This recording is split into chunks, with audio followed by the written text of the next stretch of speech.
நண்பர்களே வணக்கம். நான் உங்கள் ஊத்தங்கரை சண்முகம். நம்ம வண்டி நிற்கிது பாருங்கள். டிவிஎஸ் இங்கே இருக்குது. டிவிஎஸ் வேலை முடிஞ்சது. அடுத்து நம்ம பயணம் தொடர போகுது. திருச்சி போனோம். ஓகே நண்பர்களே, அடுத்த வீடியோவில் சந்திப்போம். நன்றி, வணக்கம். வணக்கம் நண்பர்களே, நான் உங்கள் ஊத்தங்கரை சண்முகம். நைட்டு நம்ம 10 மணிக்கு வந்துட்டோம் கம்பெனிக்கு. இதுதான் கம்பெனி பாருங்கள். சென்டாக்ஸ் டேங்க்கு தயாரிக்கிற கம்பெனி.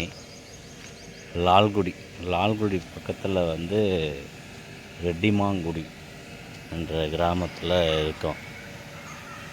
இதுதான் கம்பெனி. இன்னும் ஆளுங்கள்லாம் வரல. வந்தால் தான் இறக்க ஆரம்பிப்பாங்க. ஓகே நண்பர்களே, அடுத்த வீடியோவில் சந்திப்போம்.